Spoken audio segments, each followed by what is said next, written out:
Hi, I'm Cindy, and this is the Community Effect Podcast. On this show, we talk about all things teaching and learning, from building authentic relationships to creating a classroom culture where students thrive. We dig into mindset, motivation, engagement, and behavior, because real classroom success isn't just about lesson plans. It's about the community you build. These are conversations for teachers who want more than to just survive. And these are strategies for educators who are ready to take their community to the next level. This is the Community Effect Podcast. Hey, teacher friend. Before we dive into today's episode, I've got something really special to share because I don't want you to miss this.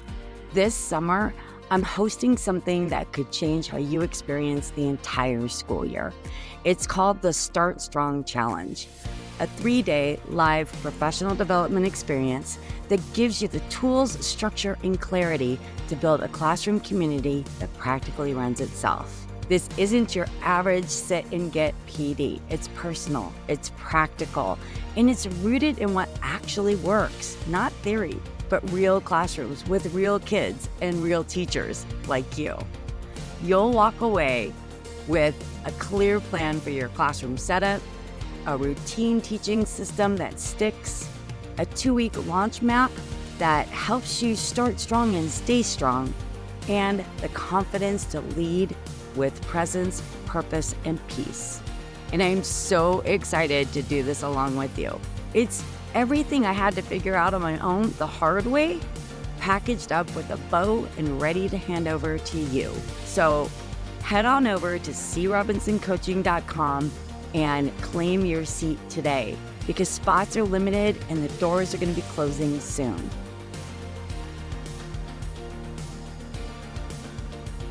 Hey there, my friends, and welcome back to the Community Effect Podcast. I'm your host, Cindy Robinson, and today we're kicking off a summer series with something that might feel a little unexpected, especially if your brain has already started spinning with those to-do lists, the Pinterest boards, and maybe even your Target runs. What I'm talking about is permission to pause, permission to stop, permission to do nothing. I know it's not flashy and it's not a classroom transformation video or a teacher planner haul, but this is one of the most powerful things that you can do to protect your energy and restore your nervous system. And yes, even become a stronger educator. So today we're talking about why rest is not a luxury. It's actually leadership. Why doing nothing isn't lazy, it's necessary. And how the teacher that you want to be in August starts with how you treat yourself in June. So let's be honest for a minute. Most teachers I know don't just struggle with rest. They feel really guilty about it. They feel like they're wasting time, like they're falling behind, and they'll somehow be less ready if they don't use every minute of the summer to plan, prep, and organize. I know I felt that way. I had the hardest time disconnecting from school. But here's the truth. Rest isn't the opposite of readiness. It is part of it. It's called the productivity guilt, and it's a real psychological phenomenon. Research shows that people in caregiving or helping professions often equate their worth with how much they produce or they give. And teachers, we're especially, we fall into this trap all the time. In fact, in 2023, there was a survey from EdWeek Research Center that showed that 62% of teachers said that they struggled to mentally disconnect during the summer, even though their bodies were technically on break. And this constant background hum in your brain, that's called anticipatory stress. And it keeps us in a low-grade state of alert, worrying, planning, preparing, and it drains our nervous system, even if you're just on the couch watching Netflix. And if we don't give our minds and our bodies the permission to pause, we end up carrying chronic tension and fatigue, decision fatigue, into the new year. And that's why so many teachers feel burnt out before they ever hit October. Now, when I say do nothing, I don't literally mean you have to sit in the dark in a room, in a corner, staring at a wall for 2 weeks. Doing nothing might be like sitting outside with your coffee. Where's my coffee? I've got it right here. Always have my coffee. Always. Sitting outside with your coffee, and just being out there and enjoying the weather and not checking your phone. Or going for a walk without listening to anything, without a podcast, without music, just taking in what's around you. Or letting yourself read a book that has nothing to do with education. And I'm telling you, I can't remember the last time I did that. Maybe even taking a nap and just not feeling bad about it. And that's what we're actually talking about here. It's the nervous system recovery, getting that anticipation out of our heads. And there are two parts of our nervous system, and you guys know this. There's the sympathetic, which gets you moving, alert, and ready. And then the parasympathetic, which is your rest and digest mode. And teaching keeps us in this sympathetic state for 9 to 10 hours a day. Summer is when we finally have the time to rebalance. And if we skip that, we stay dysregulated, jumpy, irritable, and tired. Dr. Sandra Dalton-Smith, who's the author of Sacred Rest, she talks about 7 types of rest that we all need: physical, mental, emotional, sensory, creative, social, and spiritual. And if you're exhausted but can't figure out why, it's probably because you're missing one of these. So no, you're not just being lazy. You might just need a different kind of rest. And here's the magic part. When we give ourselves space to pause, our clarity comes back, our creativity returns, we feel more grounded, less reactive, we become more responsive and less controlling. And for teachers especially, that has direct implications on our classroom. A regulated teacher creates a regulated classroom. A rested teacher is more likely to stay calm, patient, and present. And a grounded teacher is better able to hold space for a diverse group of learners. So let me say that again. The community that you want to build in August, it starts with how you treat yourself in June and even July. You can't build a classroom culture of belonging, empathy, and clarity if you're burned out and brittle. So this is where my ACCT formula comes in. So teacher mindset. That's what this entire podcast episode is about. It's about mindset. It's about giving yourself permission to believe that rest is productive. Climate. Your energy sets the tone. A rested teacher creates calm, transitions, and consistent routines, and even a safe environment. Authentic relationships.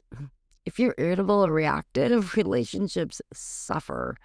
But if you're grounded, you can truly connect. And then culture, bringing the things that you value to your classroom, that clarity, that empathy, the student ownership and autonomy.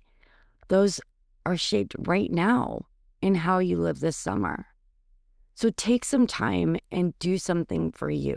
Maybe you're at the beach and you're just feeling your toes in that sand, but you've got to disconnect from all the noise that's going on, in your teacher world. Maybe you're going out and having your favorite meal at a restaurant and enjoying some laughter with friends. No teacher talk aloud.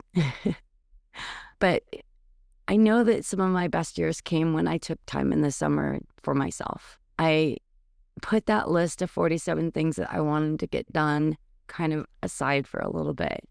And even when I did that, it would truly, honestly, it was hard for me to completely let it go. In the back of my mind, I was constantly worried. It was that anticipatory piece, right? Constantly worried about, will I have enough time? Will I get it done? But I promise you, It all comes together, whether you start in June or you start the last 2 weeks of July.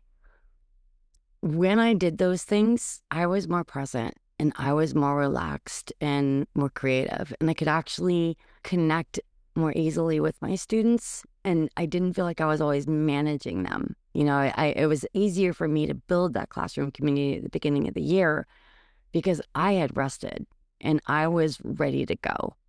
The systems and the routines and the vision for your year is going to follow because of the healthy headspace that you create to lead. So let's get practical. What does it look like when you give yourself permission to pause this week? Here are a few things that you can do to just start to disconnect, right? The first one is schedule a white space. So block out one full afternoon or morning this week with nothing on your calendar. So no errands, no house projects, just rest. Number 2, take a break from the input. So unfollow any social media that makes you feel like you're behind on that summer prep work. Don't watch teacher TikToks this week. Let your brain have a break from all of that comparison. And number 3, reflect, but don't plan yet. If ideas come, jot them down in a notebook, but don't build anything just yet. Just let the inspiration breathe, and you'll come back to it with clearer eyes later. And if this is resonating with you, I want to invite you to join my 3-day Reflect and Reset email series. It's a totally free experience. It's designed to help you look back at this past year with clarity, not criticism, to identify the things that are actually working and things that you might want to shift a little bit, and to reset your mindset before you dive into planning again. You can sign up in the link in the show notes, and then I'll be in your inbox with 3 thoughtful reflections, a workbook, and a strategy bank to guide you. This is the gentle, intentional pause that you've been needing. So whenever you're on the beach or in the kitchen or driving in silence, I hope you take a deep breath and let this truth sink in. Rest is part of the plan. Recovery is productive. And you don't have to earn your rest. Trust me, you've earned it.